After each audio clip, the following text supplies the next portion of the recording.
What's good, y'all? So today we got a new reaction video.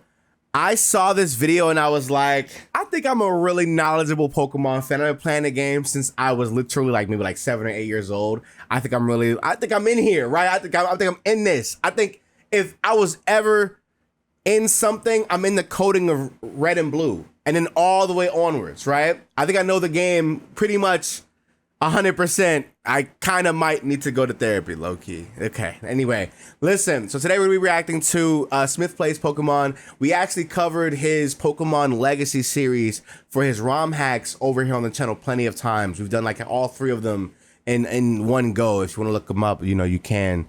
I'm pretty sure Smith would recommend those playthroughs if anybody wants to watch playthroughs. You know what I'm saying? But today we're going to be reacting to his brand new video, Obscure Secrets in Every Pokemon Game. Now, he has a section for every single video. This is going to be a very, very long one. This is a very long one. So with that being said, do me a solid. If you can't make it all the way through, but if you want to watch both mine and or his video, I'm going to link the original in the description section below. Make sure you leave a like on both this video and that video. I'm going to give you 2 seconds. Hit the like button and then go in the description. I know y'all hate reading. Go in the description, click that. Go there, leave a like. And if you do go over there and watch them, tell them Nick sent you. And with all that being said, let's get up into this amazing video. I already know it's going to be good because his editors are phenomenal. Shout out to him and the team, of course. From Let's Pokemon go. Crystal's player color swap Wait. to Fire Red, Leaf Green super hidden items, Hit me. Heart Gold, Soul Silver, Secret Shiny. What the hell?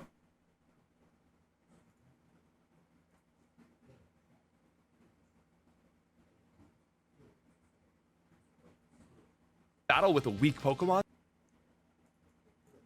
I'll be honest, YouTube's player recently has been like absolute dog piss. I don't know what's going on or why.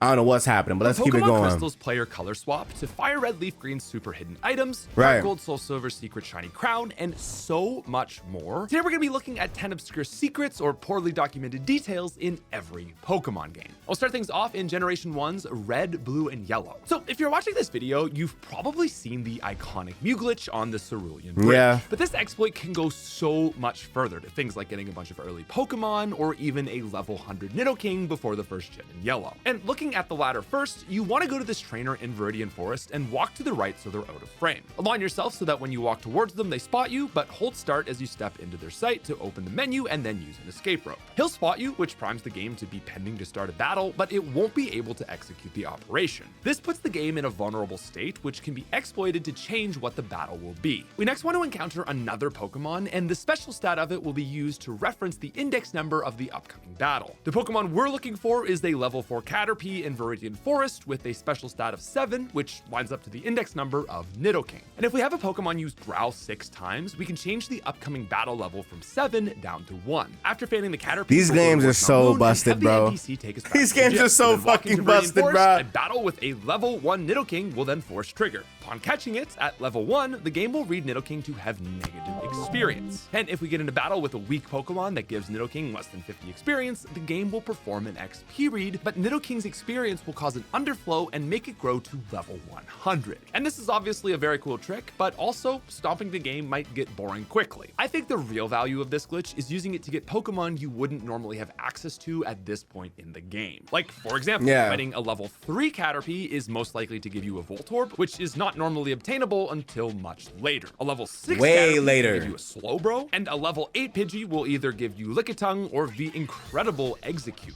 You can also lose to Brock's Junior trainer with a Diglett to get a Gengar. Just make sure to skip the growls so that you ensure it comes at level 7 and is ready for a regular playthrough. But what if you're still worried about difficulty? Well, in Red and Blue, we all know that the game's difficulty is determined through the starter selection. But in Yellow, it's actually decided by the game. That's because your rival's evolution is dependent on the results of your first 2 battles. Now, it's often thought that if you win one battle and lose the other, he has a Flareon, while 2 losses result in Vaporeon. That is not necessarily true. If you lose the first fight, he will have Vaporeon no matter what the outcome of the Route 22 fight is. And second, if you win the first fight, you can lose to him on Route 22 and still see Jolteon. You can just re-challenge the second fight over and over until you win, and this will give him Jolteon as long as you want the lab.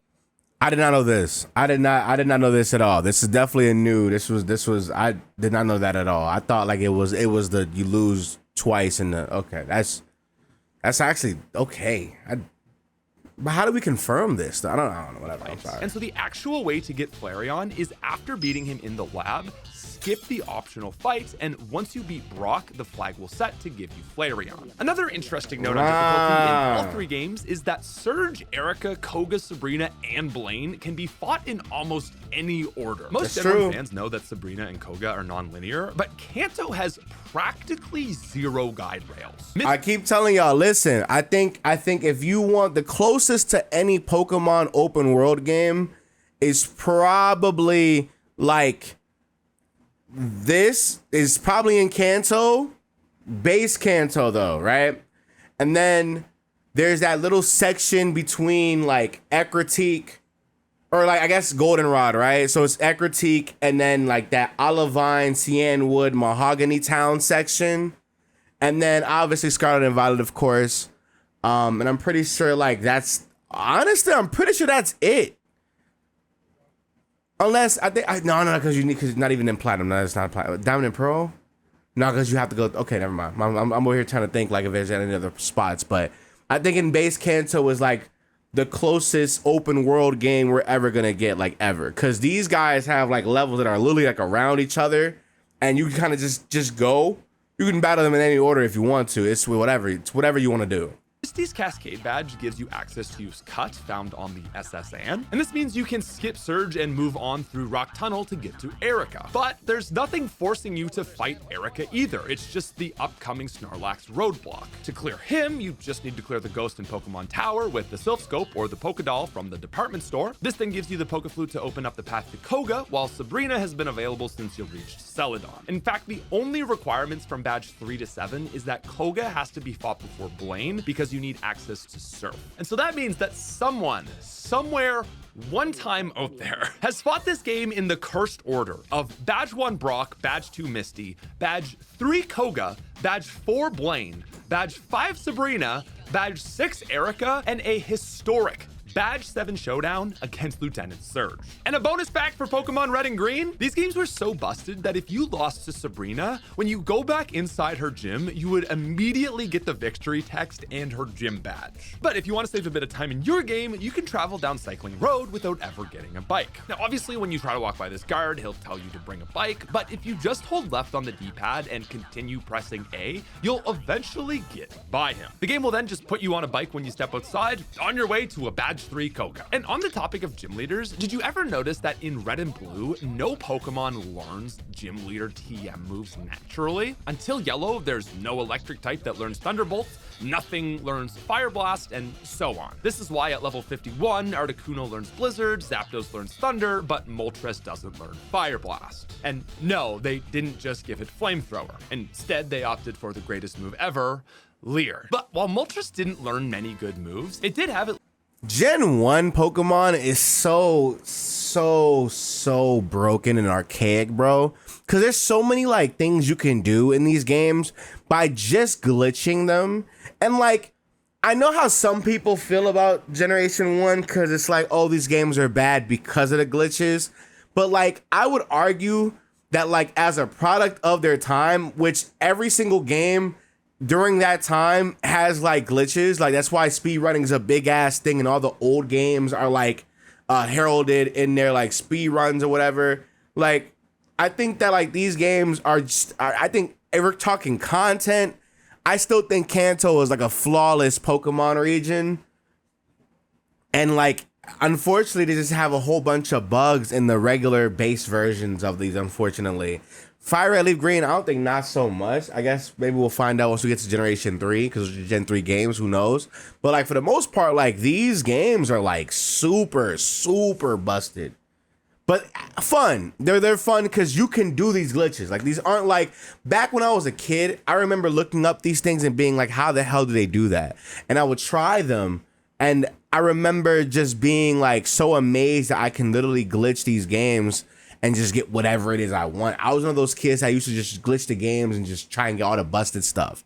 I guess we all were, right? That's why we knew about the glitches to begin with. Something about my eye right now. This is on my eyelashes. Anyway, I'm sorry. Let's keep going. 620 base stats. Most of you know that in Gen 1, a Pokemon had a single number value for a stat that was just called special. And when translating to modern day equivalents, all three birds had 125 special attack and defense, which gave Articuno 610, Moltres 620, and Zapdos 615. Blastoise and Charizard only had 510 versus today's 530 and 534. Gyarados and Exeggutor had the highest base stat of any non-legendary at 580. Cloyster was also incredible with 85 in special for 565 bases, and Tentacruel's 120 special gave it 555. But craziest of all was Mewtwo, with 154 special attack and defense. This translated into a modern day 744, which would only ever be surpassed by Eternamax Eternatus, Primal Groudon and Kyogre, Mega Rayquaza, Ultra Necrozma, and itself. And did you know that if you save in an elevator and reload the game doesn't know which floor you're on and will always put you back on the first floor? Or how about the fact that in Gen 1, Poison is super effective against Bug, and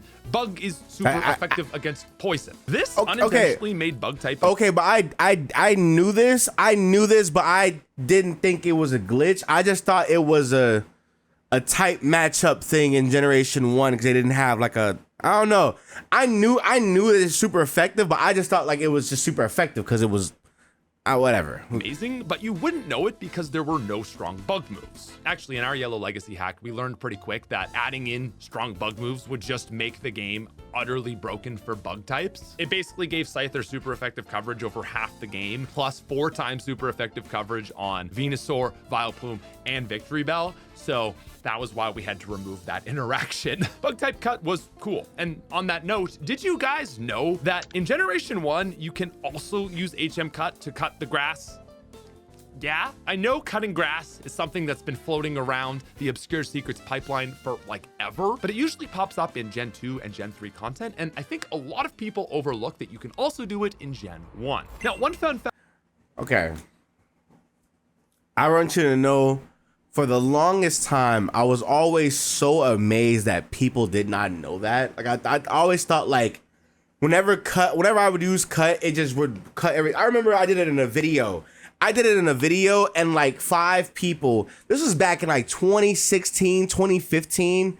I don't know what game I was playing. I'm pretty sure that playthrough is gone, but like I remember people were like tagging that specific moment and was like, how the hell did you do that? I'm like, what you mean? What does that mean? What are you talking about? I was confused. I'm like, what are you talking about? Like, I just used cut. Yeah, like I didn't know you can cut the grass. You're lying to me. I thought people were lying, and then like obviously as the years have gone by, it's just so many people that don't know that. Like there's so many people that just don't know that's you can cut grass.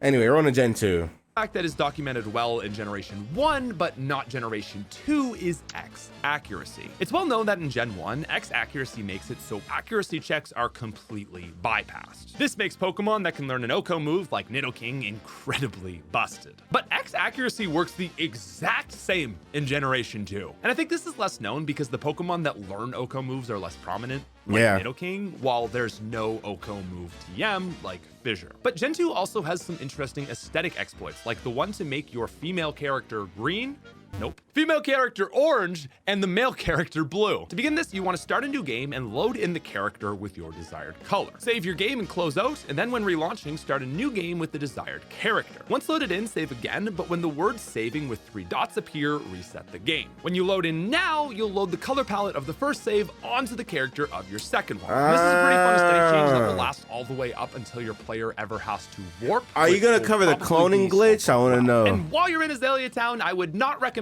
getting balls from Kurt, because that man has some very misleading balls. The love ball works on the same gender despite stating it works on the opposite one. And then there's the moon ball, which was mistakenly programmed to have a higher catch rate on Pokemon that evolve through burn heal. The fast ball is described as being good at catching fast Pokemon, but in reality it gives you a 4 times catch rate on Magnemite, Grimer, and Tangela. The ball was intended to have a good rate on Pokemon that Flea, but there was a programming error that resulted in it only working on the first 3 Pokemon on the list of Fleamons rather than looking at the 3 tables of Fleamons. And fleeing Pokemon themselves are quite the oddity. There are Pokemon in Gen 2 programmed to flee that you will never encounter in the wild. This list includes Eevee, which is acquired as a gift encounter, Umbreon, but not Espeon, Porygon, which is in the Celadon prize counter, Togetic, along with Articuno, Zapdos, and Moltres, which are not even available in Gen 2. To get them, you would need to trade from Gen 1 with the Time Capsule, which is an interesting mechanic itself, because despite Gen 1 Pokemon not having held items, some Pokemon traded up will actually come carrying one. Abra holds the TM for Psycha, which is the only way to get it in Gen 2. There's Metal Powder from Ditto, which raises its defense. The only way to acquire Bright Powder is from trading over the legendaries. You can get leftovers from Clefable and Snorlax. Jigglypuff comes with a Polka Dot Bow. Did not know Have the this. same function as a Pink Bow, which both are the early prototypes of the Silk Scarf. But coolest of all is the Light Ball. It's often thought that the Pikachu on Red's team is holding one, but in Gen 2, it's not. The only way to get a Light Ball in Gen 2 is by trading up the Pikachu the player receives in Pokemon Yellow. But if you're looking to get, say, another Dragon Breath TM, well, you can do that too. In Crystal, if the player whites out from poison damage while still inside the Dragon Shrine, right after receiving the Rising Badge, they will be warped to a Pokemon Center, skipping the following events outside the shrine where Claire normally gives you her TM. But if you return to Blackthorn Gym, there's a program event for Claire to reward the player with the TM here. But due to an oversight, if the player goes back to the Dragon's Den and stands on the tile directly in front of the shrine's door, well, the script will still load and Claire will give the player a second TM. Now in GS only, there is one weird detail that has troubled me for years. So please indulge my 7-year-old worries and fears. In the Bird Town, there's a fire breather who has his sprite turn completely grayscale upon defeat. In his defeat text, he'll say he burned down to ashes. As a kid, I thought that when I defeated this guy, I killed him. I like turned him to stone or something. I can still remember the first time it happened and I was just shook. But I noticed that after you do another fight, he just turns back to normal. So I think it's likely that the legendary beast's grayscale state bugs onto him simply due to some unoptimized coding. Now, one place I never got to but I just thought that like, because he's a fire breather, he just like, obviously fired out. Like, you know how like, when people get like, when like in anime or whatever, when they get burned, like they look all crispy and ashed up. I just thought that's what that was. Cause I remember my reaction seeing that too. And I think like I think I had like my Game Boy SP, and like, you know, some SPs have like the light or whatever. I remember just looking at that and I was like, is he gray? And I just always thought like, because of what he said, it was like, okay, cool. He burnt himself. He burnt out. Like that was just him. I thought that I don't know if that, I ain't know that was a glitch. Okay. You just solved my little that was just a detail that I just remember. That's so random. Let me go get my glasses really quick. Got my Clark Kent's on. Let's finish this video. We still got a whole bunch of it. Like, man, like, wow, we're 10 minutes in. Wow, look at that. Kid, in Kanto, there's a trainer house that lets you fight the last person you mystery gifted. Emulator players always end up getting the default Cal, who just has the 3 starters, but a character with more to them is the little girl in Goldenrod department store. If you mystery gift with her, you can actually battle her in the trainer house. Her name is Trainer Carrie, and she has 3 different teams with a Gen 2 starter and a new trade evo. Another mysterious character in the Gen 2 games is this fellow here named Kirk. Labeled within the code as Mania, Kirk lives in Cyanwood and is the guy who gives you a shuckle. More interestingly, is it's theorized that he's one of the strongest trainers in Johto. It's known that Kirk had a Sneasel at one point, which was stolen by the rival. And in Crystal, Sneasel can be found in the Ice Cave. But if we jump back to, you know, the first Gen 2 games, the only place that you can find Sneasel is at the entrance of Mount Silver, which is a place that can only be accessed if you have 16 badges. Now, it's not known for sure, but one character that we do know can access this place is Lance. Did you know that Gen 2's Lance is the only champion to have the same move on all 6 members of his team? That move being Hyper Beam, which is almost as ridiculous as the Pokemon cards that I'm going to be giving away to one of you guys. So Whatnot is a hold on. I gotta skip this because if you guys don't know, I did a reaction video to I forgot what's his name. I did like a Legend ZA reaction video, and I remember somebody was like, people were getting mad at me for skipping over somebody's sponsor. It's against TOS. For me, somebody who did not get paid by this company to promote that company off somebody else's videos is against TOS. So I can't even like control this. So unfortunately, we're gonna have to skip this one. I'm gonna have to blur this out, obviously. Future Nick, remind yourself, Nick. Thank you. And with that being said, let's get to the rest of the video. All right, back on Generation 3. Here we go. Ruby, Sapphire, and Emerald.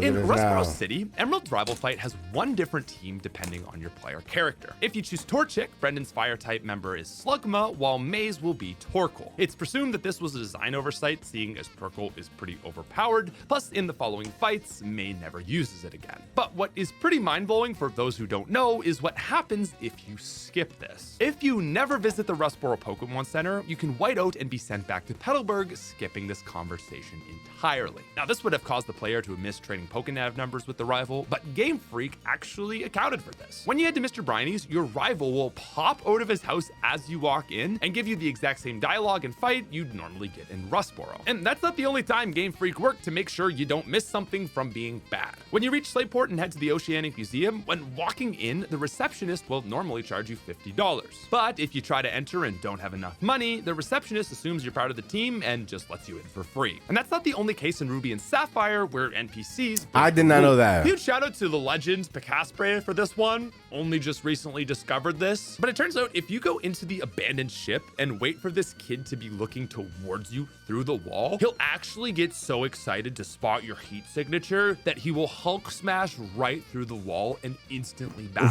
Similarly, before you reach Philly Cove, there's another NPC that you can manipulate to walk right through this fence. And in another visual oddity, in Emerald, there's a building that you can change your box. And y'all get mad at me when I use my walk through walls. What's going on here, bro? This stuff is built in the game, bro. What are we talking about?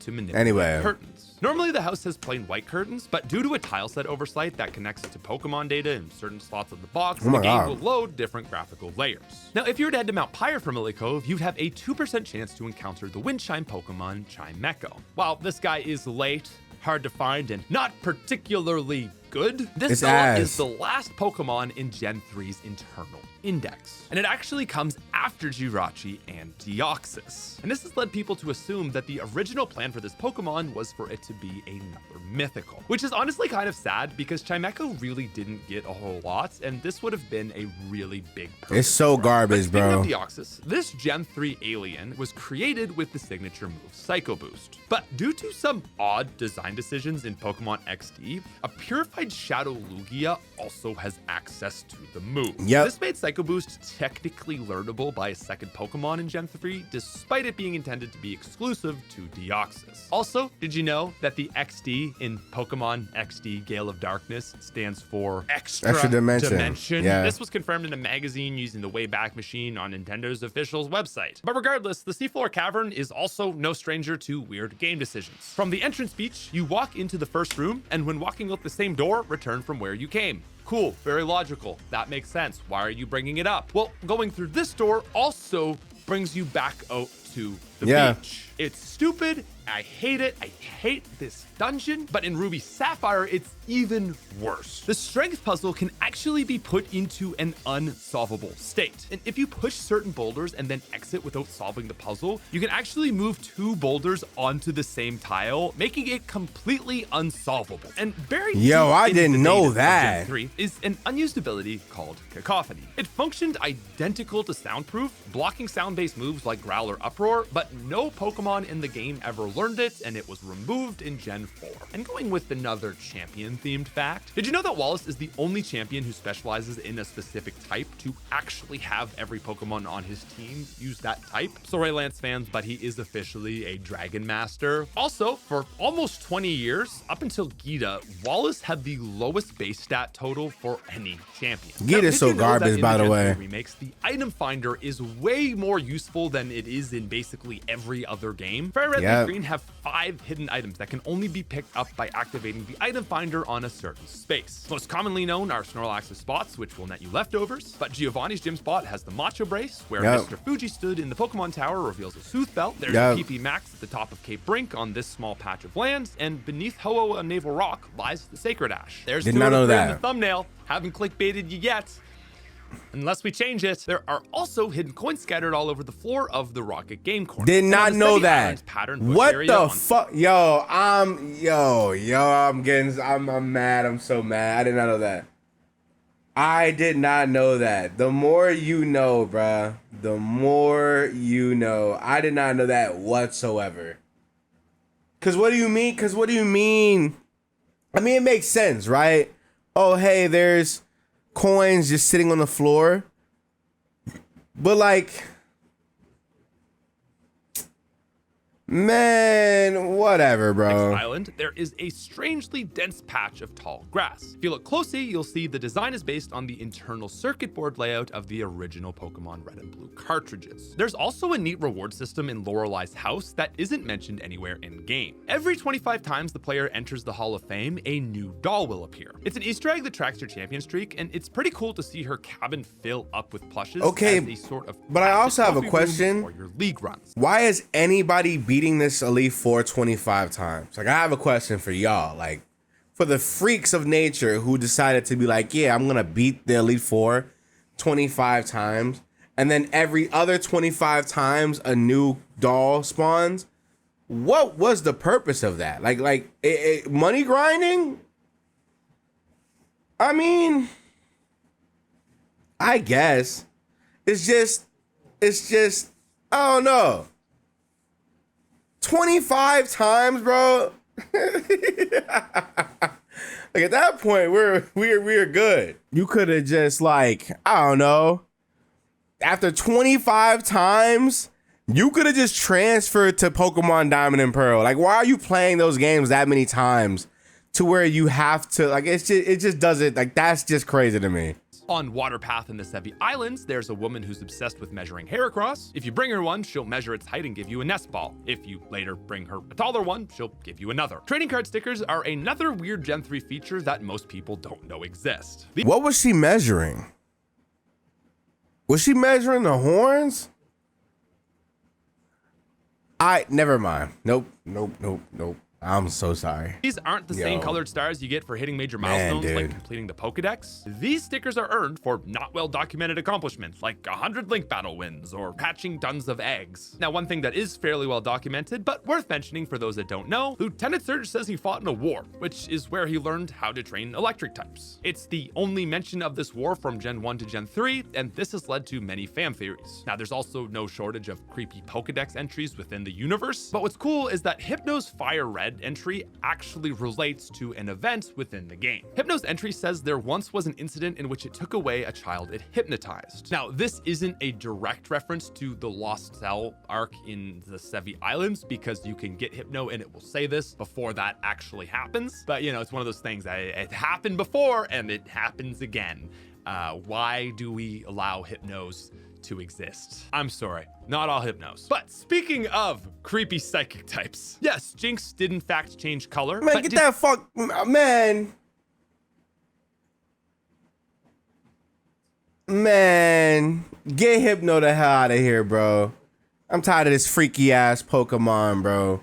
Voldemort ass Pokemon, bro. Did you ever notice that in Generation My 1 fault. and 2, Mr. Mime had 4 fingers, but after this he had 5? This was done because people in Japan wrote in complaining, believing 4 fingers linked Mr. Mime with the Yakuza, who would regularly cut off their pinky finger as punishment. Yes, Weebra, I said Yakuza. You couldn't be any more Yakuza if you tried. Yakuza. All right, I guess you're not in a Yakuza. You're a... Anyway, this is not even the only Pokemon that this happened with. Don't This laugh shows at that. a bunch Don't of laugh. other Don't laugh. Pokemon, Okay, hold on. That wasn't funny. That wasn't funny. That wasn't funny. Okay. My fault. Eradicate, Kadabra, Poliwrath, Charmander, and many more all got this treatment. Generation 4, Diamond, Pearl, I hate and Platinum. everybody. Throughout many days of the year, like January.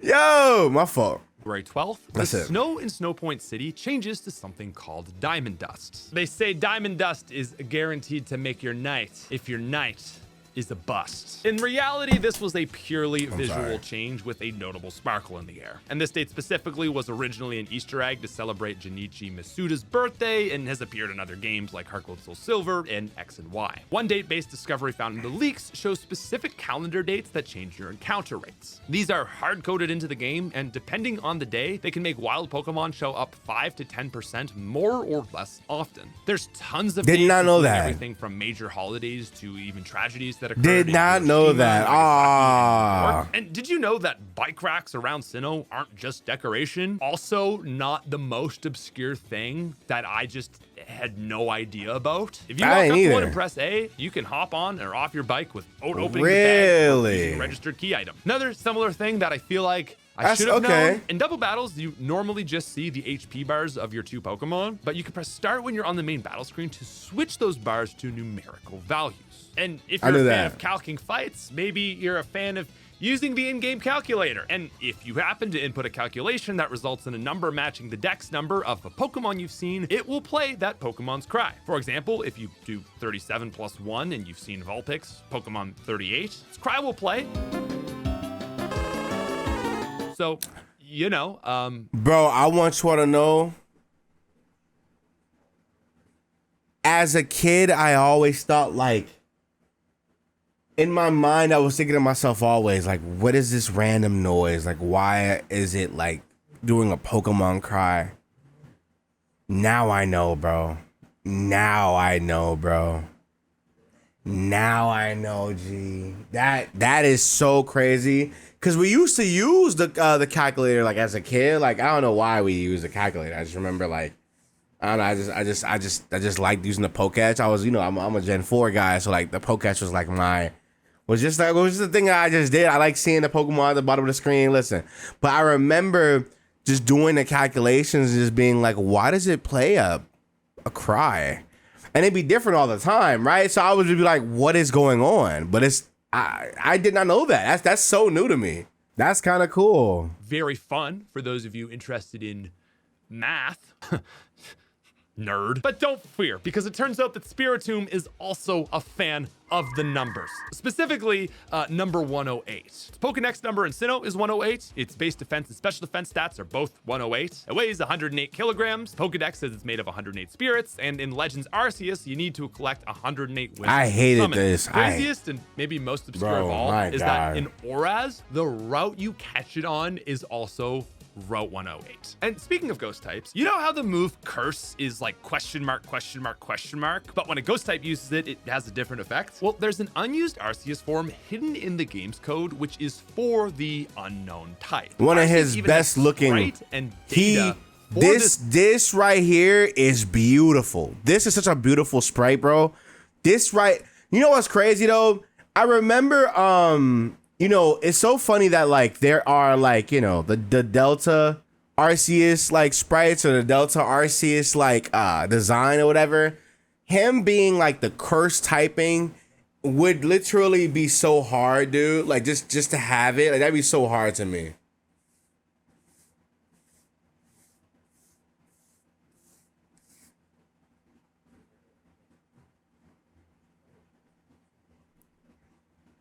Like I like that a lot. I do. form. But since there's no plate, it's unobtainable during normal gameplay. Actually, I guess Arceus itself is unobtainable for That's normal true. gameplay. So you gotta cheat to get this, but it's in the game and pretty cool. Now, the way you cheat to get Arceus in DP involves a bunch of void hopping shenanigans that we've discussed on the channel before. But in the original Japanese Diamond and Pearl, you could backtrack into the void during the Elite Four. In Aaron's room, if you surf through the door you just entered, the game lets you go out, even though it's supposed to be Into the locked. void? And doing this dumps you into an unloaded map, great for ruining But your where do save you file go? or finding unobtainable mythicals, which is something that Cyrus's Crobat should have been, a myth. See, Crobat evolves from Golbat via high friendship, and that directly contradicts everything Cyrus stands for. He's obsessed with removing emotions and, quote, spirit from the world. And so for him to have a Crobat in his last fight seems to imply that he's not as cold or uncaring as even he himself would like to think. And how about a fun fact for your Sinnoh champion, Cynthia? Kind of liking this champion fact becoming a thing. Okay, so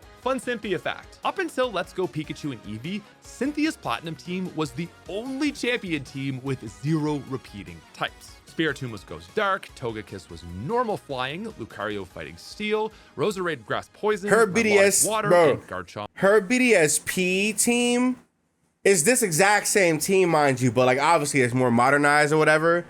And like, bro, I remember when I saw like the I guess the screen, or not the screens, but like the spoilers for like the team, I was like, oh my god, like they hired a Smogon champion for this goddamn. Real talk, I was like, damn, like okay, that's hard. Tough. Dragon Ground. Now moving over to Heart Gold and Soul Silver, if you bring a transfer event Arceus into these games and bring it to the ruins of Alph, you get teleported to an unknown location between Sinnoh and Johto called the Sinjoh Ruins. Arceus then creates a new Dialga, Palkia, or Giratina, depending on which one you want. The ruins of Alph also have a hidden radio signal that gets weird if you tune it into just the right frequency. If you move the radio dial to 13.5 in the ruins, you'll hear a warped static broadcast that includes distorted ho-oh cries and a glitched up version of the Azor Flute. What's much more obscure about this, however, is that it increases your encounter rate for unknowns you haven't caught. Now, in the Battle Castle, during your fight against Tarek, Caitlyn can be seen standing quietly on the balcony behind him. This is the same Caitlyn who would later be revealed as an Elite Four member in Black and White. Now, are you ready for what is still hopefully thumbnail part number 3? If you walk through specific patches of grass with a Pokemon that has high friendship, there's a slim chance that you will find a shiny leaf. Super obscure item on its own. But if a Pokemon collects 5 of them and you talk to Ethan or Lyra, they'll craft these into a shiny crown. This is a crazy, super obscure thing. It even gives you a cool little page noting your close bond with that specific Pokemon. Okay, but you know what though? There you go. You know what's so interesting about these like these little secrets or whatever? It makes sense now why like newer Pokemon games kind of like lack these, because like you would never know these. And imagine being a game developer and like being like, oh, like, you know, you have to do these certain achievements or this certain thing or this specific thing has to happen in order to get like this thing to happen. And it's like, it's just, I understand why why they focus more on the models for these Pokemon and like kind of like the interactions they have with the player as opposed to like the region itself. You know what I'm saying? Like Paldea, there's nothing in Paldea, nothing. But the Pokemon are very, very. They got a lot of personality to them. You know, it's just noticeable because I'm over here. I'm reading. I'm like watching this. And I'm like, huh, like this. They don't have these in the newer games like that. Outside of like a little bit of cheeky stuff that you kind of like, optional side content that you damn near almost feel obligated to do. I don't know. For 3, no clickbait. Now, one leftover mechanic from the Gen 2 games is the Bell Tower's incorrect naming. For Gen 2 fans, I'm talking about the Tin Tower, which like I still call the Tin Tower, but this actually comes from a mistranslation. Now, this was really in Heart Gold Soul Silver, but in both Diamond Pearl and even BDSP, like BDSP. In those games, Johto's Bell Tower is still called the Tin Tower. Now, in Violet City, there's an NPC that will give the player an egg for Mareep, Wooper, or Slugma. The egg is determined by giving him a code, which you can determine online using your trainer ID. And this is a really cool concept because it was a feature that could have gave the player access to otherwise unavailable Pokemon. Unfortunately, both Mareep and Wooper can be caught on the following route, while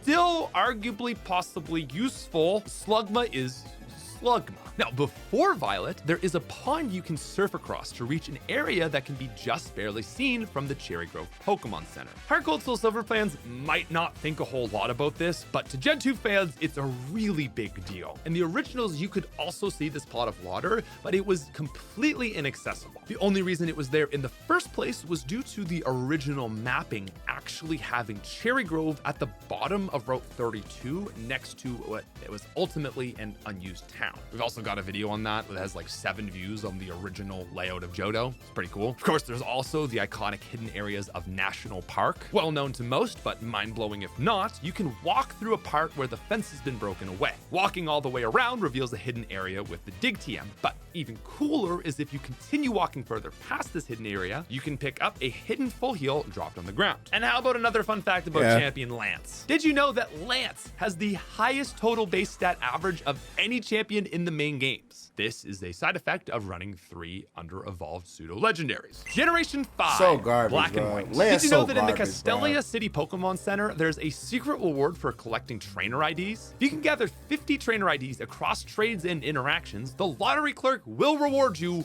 with a Master Ball. This is cool Really? because while the other games have ways to get Master Balls, it's always through the lottery system. Oh my Listen, God. it's not gonna happen, but a second Master Ball in Black and White is actually fairly reliable. And did you know that Juniper's Minccino at the start of the game actually has a chance to be shiny? The Minccino she I had this happen to me one time. I had this happen to me one time. I had this happen to me one time.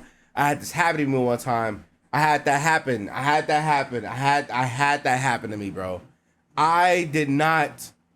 I want you to know, in regular Pokemon play, like physical Pokemon play, I've only ever seen 4 or 5 shinies in my life.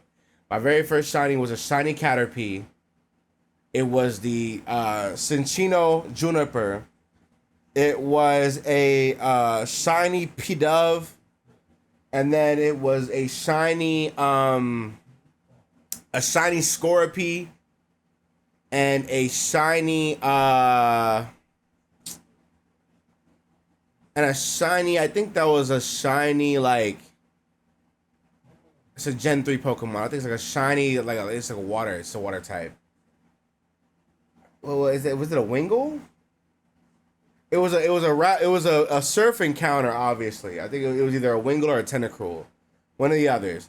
And I remember being so upset that like, you can't do anything with this. You can't do anything with this at all. I've had this happen to me before. I hate this. Bad, I do. throws out is generated like any wild Pokemon, complete with stats, IVs, and natures, meaning it can randomly appear shiny. And if you tap on a Pokemon sprite with a stylus, it will flip to reveal the back sprite. The flip pose will even persist if you scroll away or change entries, staying that way until you tap it again to flip it back. This is something I recently did during a playthrough for my second channel, and I was like, wait, why is my Pokemon looking the other way? But yeah, you just give a little tap and you're good to go. One more practical thing that I wish I had known during that playthrough, you can hold L and press A on a move during battle to check its effects. And now it is time for your government mandated Gen 2 related fact. In Icarus City, there's a house that you can only access during winter. And inside, you'll find the Team Rocket Grunt who stole the machine part and hid it in Misty's gym in gold, silver, and crystal. The man explains that he gave up on reviving Team Rocket, returned home to Unova, and fell in love and got married, which I find is so funny because like it's implied that he's from this crazy exotic place where people talk a little weird or, you know, maybe don't speak English. But no, he's just from Unova. Also, his wife gives you a Rage candy bar. How nostalgic. Now, did you know that if you hold the B button while Now, what if, right, his wife was also a Johto Team Rocket Grunt? You know, big brain. Hey. your screen has NPCs on bikes, they'll start riding at double speed? It's speculated to be a leftover testing animation, but it works consistently and looks ridiculous. I like the fan theory that the bikes are on the same radio frequency as your shoes, and so when you press your in-game little controller button to turn your shoes into sport mode, it sends out to all the other bikes and they go fast. Now, one more practical feature are the NPCs scattered around the game that will buy items from you for way more than they're usually worth. The Gourmet Maniac on Route 5 will buy common berries for double, uncommon berries for 50 times, and rare berries for 3,000 times their price. There's also notably the Ore Maniac in the Icarus Pokemon Center who will buy nuggets and star pieces for double. Also, did you know that Patrat and the Elemental Monkeys, along with Furfu, were the last Pokemon to be featured in a Switch game? These guys were only finally shown in a Pokemon Direct, showing they would appear in ZA. And as for our fun champion fact, Alder is known for using bug types despite not being a bug specialist. This is similar similar to how Steven Stone isn't a steel specialist, but very interestingly, Alder happens to be the only champion to not have a Pokemon who got a Mega Form, and since we're going back to back with the sequels, we're just gonna do 5 fun facts for Black and White 2. First up, if we go back to the house that once had the ex-Rocket Grunts, we'll now see one member from Team Magma and Aqua. And did you know that these games have an infinite money glitch? In Mistralton City, there's a mulch maniac. Watch out, guys, he's crazy. But this guy will buy any kind of mulch from you for 1,000 Poké Dollars. The thing is at the Join Avenue Flower Shop, you can buy that exact same mulch for just $400, and it's infinitely repeatable. And then there's the girl in the strange house who gives you a lunar wing. She says she was waiting on the bridge to return the wing herself, which is a direct reference to a one-off ghost encounter in the original Black and White. And so there seems to be enough evidence to suggest she was once afflicted by Darkrai-induced nightmares, similar to the child in the Diamond, Pearl, and Platinum Darkrai events. The theory goes that her parents sought the lunar wing to cure her, but failed to reach her in time. And over at PokeStar Studios, there's an odd tree next to the eastern balcony that you can surf inside. It looks like a regular decorative tree. Never but if saw you that press A before. on it while you have a Pokemon with surf, the prompt activates. It leads nowhere and doesn't affect gameplay, but the fact that it has water tiles inside Never is saw this clearly before. a mapping At the same oversight. time, to And be fair, I hate PokeStar Studio. So like, of course, I never been back here anyway. So it in the makes giant sense. chasm, there's another mapping oddity. Where Never you can knew this walk either. inside a What the tree. It hell? just wasn't coded to properly flag as non-walkable in terrain. So, yeah. Generation 6, X and Y. The Kalos region brought a ton of new features to the game, and arguably even more secrets. With the introduction of the fairy type, these games added a fairy move which no Pokemon ever learned. Light of Ruin. Light of Ruin was designed as the signature move of Eternal Flower Floette, which was a special variant of Floette intended to be used by AZ during the game's climax. The move had 140 base power with recoil damage and was coded into the game with full animations. Eternal Flower Floette also has a unique model with its own stats between Floette and Florges, but it was never released or even shown in the game. Of course, we must also mention the Ghost Girl and Lumio. Whoever has my old X and Y and my old Oris copies are living lavish because I have those Pokemon like modded onto those damn things, bro. City, if for any other reason than I sold them them forever we ago. forgot it or didn't know about it if we don't mention it. If you go to the second floor of a specific building in North Boulevard, the screen will cut to black and the elevator will ding, and a hex maniac will silently float across the screen without walking, saying, "No, you're You know not what's the funny one." about this? In that Victory Bell trailer we got, somebody was talking about you see the Ghost Girl in the window on that thing, and I sat here and I'm like, I'm what the hell? Whoa, relax. I sat here and I was like, I don't care, but like that is a cool detail. Hopefully they do something with that. Hopefully, y'all know Pokemon, they're not gonna do that, but hopefully, right? Anyway, man, let's go. Fun before disappearing. The only other thing about this that's kind of interesting is this character actually goes on to appear again in Oraz. Way more sad, however, is the old man in Anastar City. This man asks you to leave a low-level Pokemon with him because he's lonely after his wife passed away and he wants someone to take care of. And when you return after becoming champion, you'll find a Pokeball on a table and a message from him thanking you for letting him take care of the Pokemon. And I find it kind of crazy that a story as touching as this happens to exist in the same game with a Dragon Ball Z reference. After beating this trainer on Route 10, he'll say, "Whoa, your power level is incredible. It's over 9,000 for sure." Now, a much better reference can be found in the Lumiose Museum. This place is filled with tons of actual artwork which references previous Pokemon material. You've got paintings of Ecruteak City, Castelia, and Sinnoh's Battle Frontier, which were originally promotional illustrations. And there's even paintings based on old TCG cards like Town Volunteers, Forest Guardian, Mr. Brownie's Love this Passion, place and so much, Excavate. bro. Another cool reference X we and see Y, is this dude, random NPC in the Lumiose Pokemon Center who casually drops that Professor Oak's grandson studied abroad in Kalos. In case you're not familiar, that's Blue, which is kind of funny. Bro, which is so crazy because I remember, who remembers back in like the X and Y days when we all thought like Pokemon Z was gonna come out and we all thought that Blue was going to show up in those games. We all thought that because of that one NPC. I remember this, dude. Oh my god. Because even in the original games, Blue does say bonjour to the player on the SSN, which is just kind of assumed that, yeah, he's just on the boat and caught it up there from some travelers. This is perhaps a way that they tried to tie that in. I don't know. Now in Lumio Station, you can go behind one of the large wall displays and read a hidden message. Simply says, I'm going for help, wait in the usual place. Now the game never explains this, but it's assumed this was a leftover detail not used and applied to Looker. Another oddity is this backpacker who will give you an item called the Strange Souvenir. The description says an ornament depicting a Pokemon that is venerated as a protector in some region far from Kalos. This item appears then again in Sun and Moon, telling us it depicts one of the garden deities, confirming this item teased the Alola region. The interesting and weird part is he says you should meet the region's champion, but it's clearly stated that the player is the first champion of Alola. And as for our champion fact, one cool thing about Diantha is that all 6 members of her team give out one of the 6 EVs. Big shout out to Reddit user MX_Tony_4869. But something else that I saw mentioned, which I think is even cooler, is how her whole team could possibly be inspired by different cinema genres, since she is an actress. There's Hulucha for action fighting movies, Gorgeist for horror movies, Gudra for kids movies, Tyrantrum and or Auroras for old movies and or documentaries, and finally Gardevoir for the romance movies.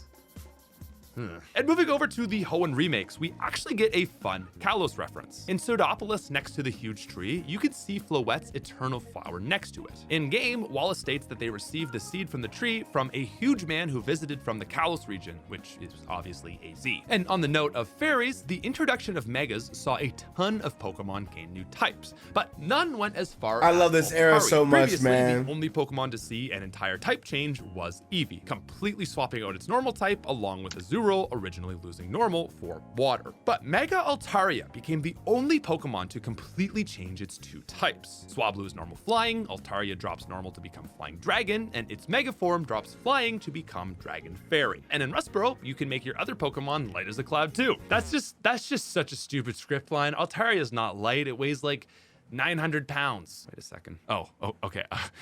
Sorry, Altaria. It actually is incredibly light. 45 pounds. Maybe that wasn't as bad a line as I thought. Sorry, Mega Altaria. Anyway, there's a guy here. He gives you a float stone. When you come back, he's a hiker, and he's like, I gained weight or something. Let's move on. When you fight Phoebe in the Elite Four, why? there's cutscenes that plays. There's That's a frame. That's so random. Cause why? Cause yo, they be in Game Freak. The people at Game Freak be pissing me off. Cause what do you mean? Like why? Why? Like why do that? You know what I'm saying? Like why? Before it cuts to black, where a little girl appears on the chair in the corner of the frame. This is most likely her grandmother, who we know lives at Mount Pyre from speaking to her there in the post-game. Perhaps even weirder can be found in Shelly's room in the Aqua hideout. If you interact with the picture frame in the corner of the room, you get text describing a young Shelly and Archie having met Jirachi. And in this house in Oraz, there's a map on the wall which is originally created and uploaded by the website Cerebi. If you bring a Pokemon from the original RSE to the Game Freak office, you'll be given a diploma that says, "We hereby certify that this trainer has shown unwavering friendship and unbreakable bonds." When you get to the battle resort, you'll find Looker from Gens 4, 5, 6, and 7 washed up on the shore asking where he is. With this though, there's a fan theory that because Gen 1 and 3 canonically take place at the same time, the gentleman NPC on the Gen 1 and 3 SSN that says, "Shh, I'm a global police agent, I'm on the trail of Team Rocket," is actually Looker, because the SSN was theorized to have sunk in the ocean. Professor Bridget is said to be the creator of the Pokemon Wait, Bank but why was it system. theorized? Why was it theorized to have sunk? Like where'd that come from? Where did that come from? That's new. Look at Bridget, bro. She's so damn bad, man. In Pokemon Damn Bank. it. And she is the older sister of Lynette, the computer technician who lives in the house on Yeah. Route 114 and is the maintainer of the Pokemon storage system. But Bridget also appeared all the way back in Generation 3 as the one who upgraded the Pokemon storage system to hold 1,500 Pokemon. And finally, let's do a Steven Stone fact, since we covered Wallace in Gen 3. If you I got the never put two and two event together, Shine actually. Golden Wow. in your party while you do the Delta episode, Steven says it reminds him of the time he fought Rayquaza alongside a young man with a black Charizard. This is actually a reference to Elaine. Him and his Mega Charizard X were featured in an anime special. Generation 7, Sun and Moon. Well, the Alola That's games came cool. out in 2016. There's an Alola design that dates all the way back to 1997. In some TCG Executor. art on a booster box, you can see what clearly resembles what would go on to be the design for Alolan Executor. Another blast of the past can be noted if you bring a Pokemon from the Virtual Console version of Silver to Morimoto in the Game Freak office. Here, pretty cool, he'll explain how the president saved their game. And this is a reference to how Iwata sped up the code of Gold and Silver and was able to pack so much onto these cartridges. And in Hokulani Observatory, if you speak to the Magnemite, it says beep, beep, boop, bee, boop, boop, bee, bee, bee, boop, bee, boop, boop, boop, bee. How eloquent, Magnemite. I couldn't have said it better myself. And if you take this into Morse code, it actually says transit bus route be confirmed. I don't know. There is another cool Kanto reference in the Mali Gardens when you fight the trainers on the bridge. The most obvious part of this is at the end, the guy asks if you want to join Team Rocket. But what's cool is that the trainers that you fight up to this all use the exact same Pokemon as the ones on Nugget Bridge. Another one that I feel like I should have known. I remember seeing that. I remember seeing like one of those like those like fact pictures where it's like, did you know they use the same Pokemon? And I remember being so blown away. I was like, how did I not know that? We're still so far away. Wow. I didn't, is that Type Null is supposed to be the Mewtwo of Arceus. It Ether is. Foundation created Type Null Silverly with the intention of copying Arceus' power to try to defeat the Ultra Beast as part of their Beast Killer project. This is backed up by the memory system that lets it change type, exactly the same as Arceus' type plates. In fact, this system is actually called RKS, yeah. Arceus. Similar to Mewtwo, all three Type Null, originally called Type Full, went berserk upon trying to implement the memory system and were all deemed failures. Silverly is the original form of Type Full, with Type Null being the subdued version wearing a helmet limit. Yeah. And on the second floor of Tide Song Hotel, you'll find a girl with a Blossom and a Comfy. She says, "It is our fate that no one must see us." Then Blossom will charge at you and chase you out of the room. I don't know what's up with that, man. That's weird. That's not nice. The weird thing though is that if you go back into the room, they're gone. And it's like, where did they go? The window is open and they're pretty high up. And in the Ether House, in the corner of one of the rooms, you can do a personality test, which will tell you what Pokemon you could be. I am a Gryffindor. Also, did you know that there's a wedding in these games? The Grand Hano Resort, if you talk to a kid, he'll invite you to a wedding. No questions asked. The cutscene will then play where two Pikachu get married. And actually, speaking of marriage, Professor Burnett is known for her research on the relationship between Pokemon and other dimensions. She appears in Sun and Moon as the wife of Professor Kukui, but did you know she's also the same professor from the Pokemon Dream Radar? She's also noteworthy for sharing a jacket with Kukui. As others have pointed out, she probably gave it to him because he was never wearing a shirt. And speaking of Professor Kukui, who is the closest thing we get to a champion, Kukui is the champion who uses the most Kanto origin Pokemon despite not having a Kanto origin himself. Lance and Blue obviously use only Gen 1 Pokemon because they first appear in Gen 1. Wallace has Gyarados and Tentacruel. Okay, wait, but I don't know if anybody remembers this. I don't know if anybody remembers this.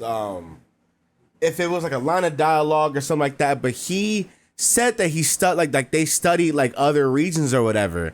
And I always thought that like because like Lily goes to Kanto, Gladion goes to Kanto, and like obviously Red and Blue are in Alola, and like, you know, there's so much like, especially because we don't know who like Hal and Hala's like, we don't know who's Hal's dad is, you know what I'm saying? Like we don't know who that. I always thought that like, you know, he was copying like the Kanto. I thought that was the Kanto like inspiration. That's what I thought, because I remember he was talking about how like he studied other regions have this system. We put it here now. I just thought that was like, I thought it was like a indirectly saying, yeah, we took it from Kanto due to all the Kanto references in Sun and Moon. You know what I'm saying? That's what I thought, at least. Leon also sees 2 with Leon's so Charizard cool, and bro. Mr. Rhyme. But half of Kukui's team has a Cantonian origin in Snorlax, Magnezone, and Alolan Ninetales. And because we're doing another B2B, we'll do 5 more facts for Ultra Sun and Moon. If you put the box arts of Ultra Sun and Ultra Moon together, You see Necrozma. you can see Ultra Necrozma's face. Yep. That is actually really cool. In Po Town, in a few different rooms, I there's a remember, chance to see a Delibird you know, I remember like when people were, when the box arcs came out, I remember somebody did like a graphic for that exact same thing, and people were like, "What is that?" I remember that. I remember seeing that, and people were like, "If you put them together, you see it," and nobody knew what the hell it was at all until the games came out, and it was like, "Oh, that's Ultra Necrozma. What the hell?" But like I remember somebody made that graphic before the games came out, and I was just like, "Huh, that's interesting." in the fireplace. Gosh dang it, why did I already make this is so Harry Potter. Why did I already make a Harry Potter reference? Now, on Ula Ula Beach, you could find a message in a bottle from ace trainer Arabella, who appeared in Viridian Gym in Heart Gold Soul Silver. He tells you to deliver it to someone in Mali Gym, who then tells you he's a trainer from Kanto. Nothing like a good old Kanto reference. Now, in Haunted Desert, after becoming champion, if you talk to the guy with a Soul Rock or Lunatone in your party, he'll regain his memories and say, those star pulses That's Mr. that you Bonding, bestowed upon right? me 30 years ago have all been made safe. He'll then just say, back to space, and fly away. If anyone wants to explain this one to me, please feel free. Also, we're past 100 fun facts, so if you're still here and you have not subscribed, that is just downright disrespectful. You know. But even more disrespectful, perhaps, is the absurdity that is the 7 Mysteries side quest. Basically, there's this quest where a girl at the trainer school asks you to investigate these 7 mysteries. Each one is a creepy rumor. You've got things like mannequins moving, doors opening on their own, or a cold spot, but they all turn out to have silly or mundane explanations.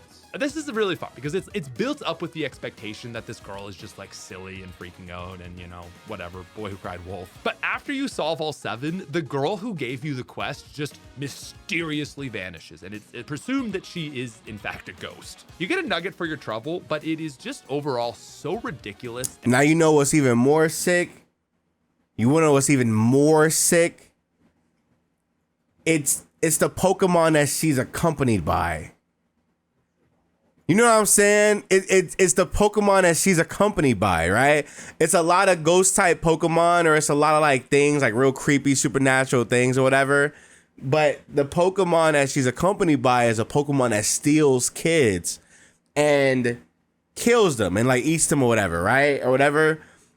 That's a ghost. That's a spirit of one of its victims who probably frequented the school in there at an earlier point in the game. That's always one of those things where it's like, like that's creepy as hell, dude. I was gonna put that out there. Like, just pay attention to like the little like subtle things that are being said, right? Where it's like, oh, the girl is a ghost. Oh, the girl is a spirit of a victim of a Drifloon. You know what I'm saying? Like, just put 2 and 2 together, and it's like, that's cool as hell. It's cool. And out of place for a quest in Pokemon. And since we've already covered Kanto twice now, and probably had like, I don't know, 20 more Kanto references, let's do 5. 5 for let's go. Did you know that after you catch the legendary birds and become champion, there's a 1 in 2,000 chance for a legendary bird to spawn as a rare sky encounter? This is actually really cool because it affirms the belief that not all legendary Pokemon are one of a kind. Also, you can fight Mina, one of the which is dumb, by the way. Each day. I think legendary Yes, Pokemon should be one of a kind. Did you know that you can find hidden fossils which respawn each day in Cerulean Cave? Another cool post-game feature are the trainers that pop up for each of the original The master battles. Pokemon plus Meltan and Melmetal. These are super strong Pokemon that you have to challenge in a one-on-one mirror match using only the exact same species. They're leveled around 65 to 80 with near perfect IVs, and if you beat just 6 of them, you'll unlock the battle against Red at the Indigo Plateau. And I want to take a second here to note the character Green. Green was originally conceived with concept art for the very first Pokemon Red and Green. But she never actually featured in Until now. games. Her design was then used in the Pokemon Adventures Love manga, her. and she was repurposed into the player character Leaf for Fire Red. Love her. Green. But it was only in the Let's Go games where we see Green's first ever in-game appearance. That is a This was such a big deal, by the way. This was like a really important, because everybody was like, oh my God, they actually used her. Finally. You know what I'm saying? Of course, unless you count Pokemon Yellow Legacy. In our design process, we originally used a backported sprite for Leaf, but out of respect and just kind of like a commitment to the original vision of Generation 1, we ultimately landed on someone that did a sprite for Green, and it was really cool, and Green is really cool.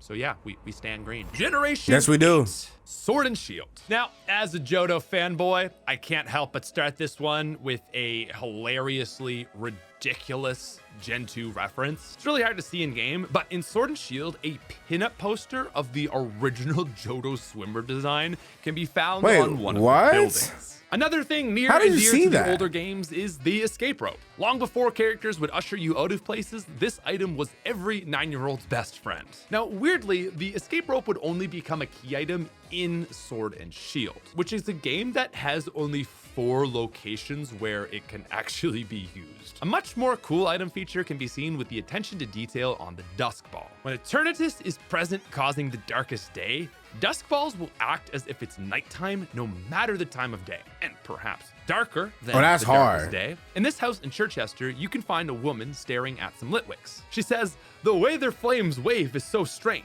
Watching it makes me feel so calm." And Litwick's Pokedex entry in black says, "Litwick shines a light that absorbs the life energy of people and Pokemon, which becomes the fuel that it burns." Now, one notable Dark-type Pokemon is Piers Obstacle.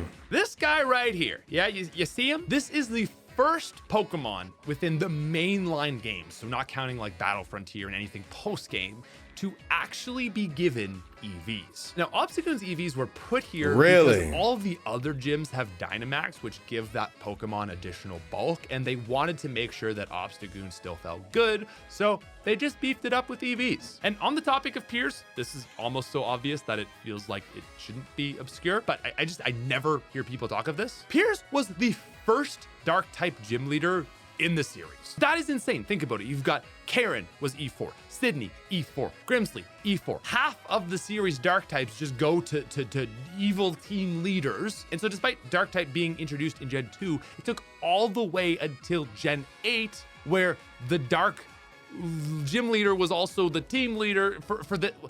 Dude, I don't know, man. It's just weird. Anyway, in Hammerlock, if you speak to this girl, she'll give you a love letter to bring to someone in Baloney Town.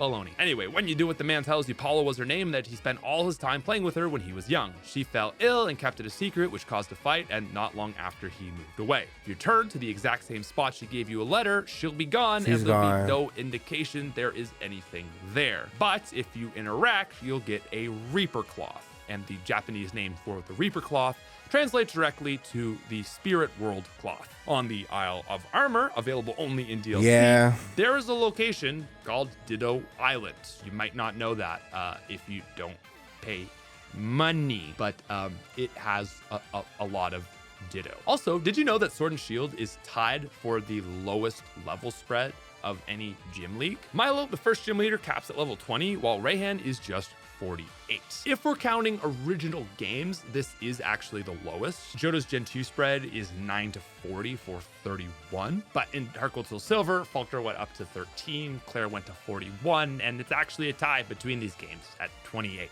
And in regards to our champion Leon, did you know that Opal failed him during his audition as a gym leader? He only got 1 of 3 questions she asked him right, noting that while he was an incredible trainer, he was also, quote, hard to read. Now, as you know, BDSP hardly changes anything whatsoever, so we're gonna do a quick 5 facts for these remakes as well. In the old chateau, this painting has glowing red eyes. If you go near it, the eyes stop glowing. If you then turn around, it will laugh at you.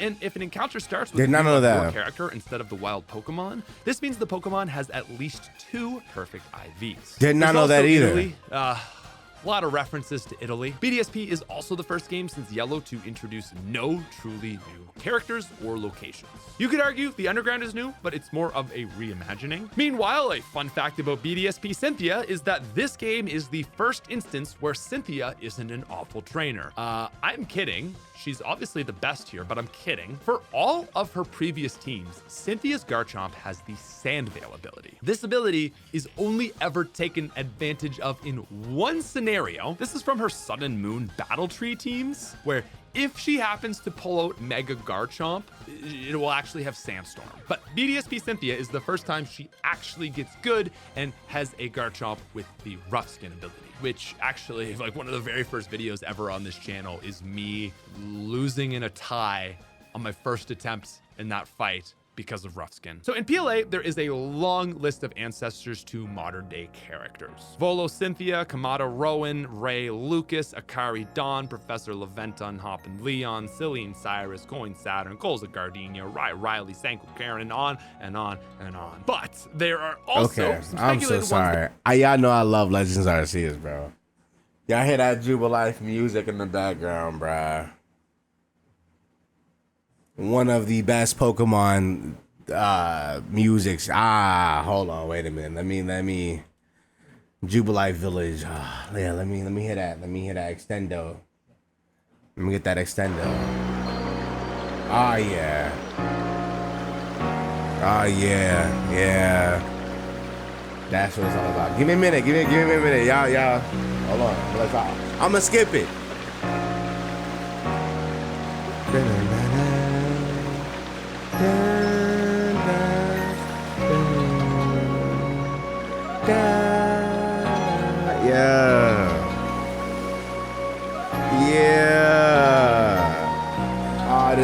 This just does something to me, man. Anyway, my fault. The people disagree on. There's Iscan for Nessa, Marshall, or Lenora, Melly for Jupiter, Avery, or Lucian, Polina for Berg, Diantha, Sonia, and Magnolia, and Tuli for Caitlyn. Another one that's even cooler though is there's also paintings in the Diamond and Pearl clan HQs, which have people who look to be ancestors of Alder, Archie, and Maxie. There's also the ancestor of our editor Weebra. An NPC in the Alabaster Icelands says it's cold as a Cubchoo snot out here, but Cubchoo isn't in these games. So I don't know for sure, but it's even possible that Weebra is in fact a time traveler who can also access video games.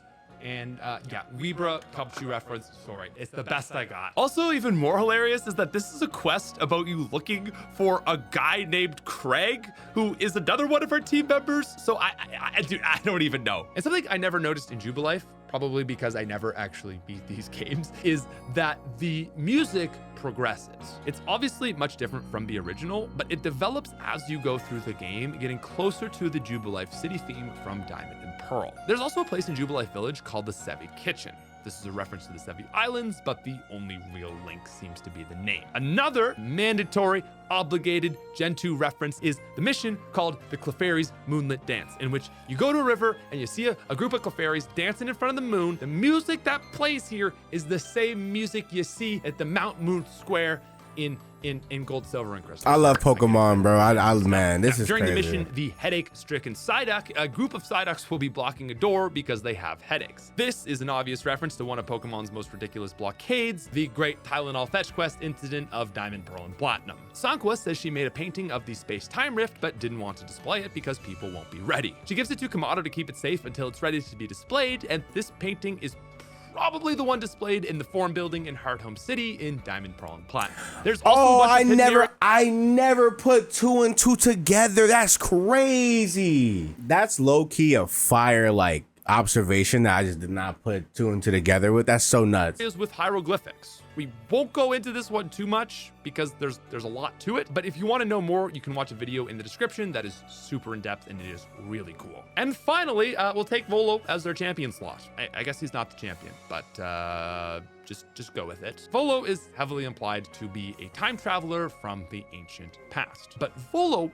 also happens to be the only villainous character who is not affiliated with a team or gang. Generation 9, Scarlet and Violet. He's so fire. We're going to start our final games with Volo is such an amazing villain. Like him being like a reoccurring, or him I think the idea of Volo being like somebody who like is the small like weasel character in the timelines of Pokemon is just like a very, very good idea. This character needs to exist. Game Freak, please don't let don't let this trainer just be a whatever.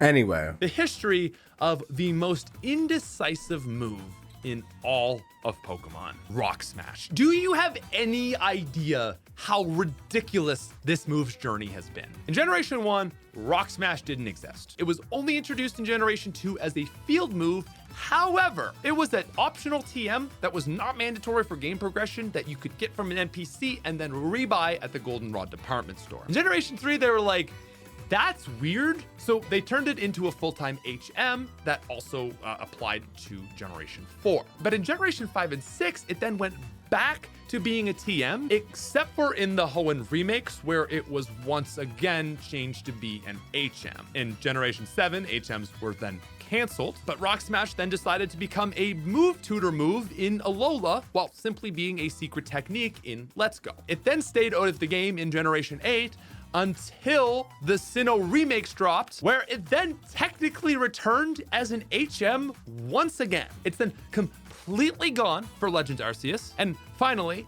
after having what is like the most ridiculous journey of all time, it's just a move that a few Pokemon can learn and has no other use outside of that. Anyway, did you know that Moist Critical is MC Sledge in the Ghost Gym? And did you know that if you draw lines between all the Team Star bases on the map of Paldea, you'll see the shape of the star constellation Cassiopeia, which is a reference to Penny's Team Star nickname? Damn, that is some awesome little sprinkling of sick attention to detail. Another neat detail can be seen when a shiny Diplin uses its signature move, Syrup Bomb. The games aren't always this consistent, but in this case, the syrup will be gold like the color of its shiny rather than the usual red. Another fun little detail can be seen in Cortando City. That's if good. You look in a swimming pool, the pattern on it is the Generation 1 map screen water tile pattern. Damn. Now in the Indigo Disc, you can find Ditto Blocks as one of the gold quests when playing online with friends. These Ditto Blocks have a 1 in 100 chance of being shiny. Oh, what's that? You want another Gen 2 reference? Oh, that's cool. 1 in 100. One of the newly added Paradox Pokemon is Iron Bundle. That's Delibird, but Iron Bundle is an ice water type, whereas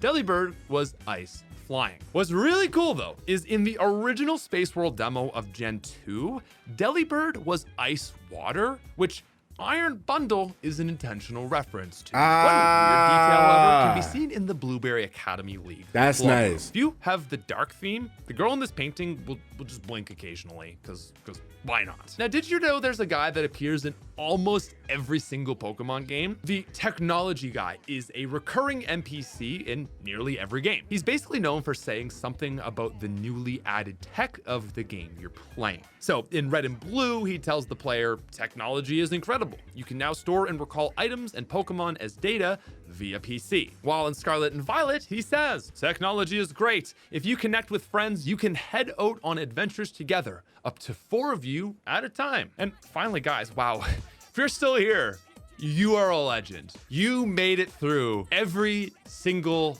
wow, good job. I want to congratulate everyone. Weebra, Crag, I'm even gonna myself, because this was a monumentally huge video. We didn't plan on this. It just got big. So thank you. Let's finish this one out and go full circle. You probably know it, but it's near and dear to my heart. In Alfornada, there are murals which feature sprites inspired by the original Pokemon Red and Blue games menu Pokemon icon. I'm losing my mind. My mind is slipping. Alfornada murals, OG Pokemon sprites. That's the point. Listen, that's it. It's just a fantastic reference to OG players, and it is our final obscure facts. Let's go. Thank you guys so much for watching. That's enough YouTube for you today, as always. That's W. Nah, real talk. That's getting a like. Obviously, make sure you go leave a like on both of them, on both this video and the last video. This was really good, dude. This was a really good video. There were some things that there were some things I didn't know were glitches. There were some things that I found out, or they explained why things were the way that they were. I kind of just thought that that was just a game, so it was cool. There was also some things that I did learn for sure, and there was little references that I just picked up while I was doing it. This is a good video. Good job. Shout out to Smith Plays and the team, of course. Appreciate everybody watching the video. Hopefully you guys enjoyed this. I know this was a heavy one. My goodness. That's gonna be it for me. Hope you guys enjoyed. Bye. Love you guys.